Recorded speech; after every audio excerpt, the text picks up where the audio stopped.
भक्ति संतन कर सेवा, दूजी भक्ति मम रथ कथा प्रसंगा। पहले प्रकार की भक्ति संतों की सेवा करना, संतों को भोजन कराना।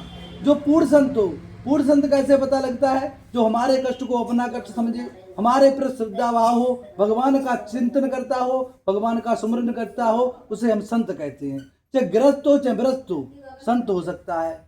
लेकिन बताया संत का आदर सम्मान करना चाहिए, संत को भोजन कराना चाहिए, जैसी बने वैसी दक्षिणा देनी चाहिए। वे गोस्वामी तुलसीदास रामचरितमानस में लिख रहे हैं, परहित सरस धर्म नहीं भाई, और पर पीड़ा सम नहीं अदमाई।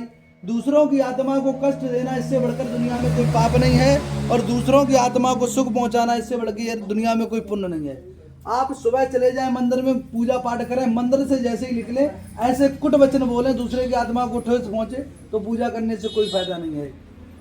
लेकिन गोस्वामी तुलसीदास बताते हैं, किसी की आत्मा को ठेस नहीं पहुंचानी चाहिए, किसी की आत्मा को ठेस नहीं पहुंचानी चाहिए।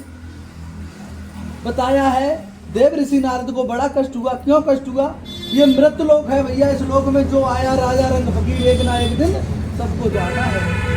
देव ऋषि नारद बीड़ा बजाते हुए भगवान बैकुंठ धाम में पहुंचे। कमलापति भगवान विष्णु से दोनों हाथ जोड़े कि प्रभु, मृत्यु लोक में 84 लाख योनियों में मनुष्य नाना प्रकार भटक रहा है।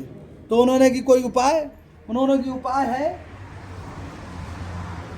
कि देखो, भगवान किसी को नहीं सुख देता नहीं दुख देता है। भगवान किसी को भैया नहीं सुख देता नहीं दुख देता है। आप सुखी हो तो आपके कर्म से हो, और दुखी हो तो कर्म से है। मनुष्य जैसा कर्म करता है भगवान उसी का फल देता है। अच्छा कर्म करोगे तो अच्छा फल मिलेगा, खराब कर्म करोगे उसका भी खराब फल मिलेगा। इसीलिए मनुष्य को धर्म के साथ कर्म करना चाहिए, जो मर्यादा में हो, हमारे वेद शास्त्रों में लिखा हो, जो संत महात्माओं ने बताया, जो हमारे बुजुर्ग बताए गए, वही कार्य करना चाहिए।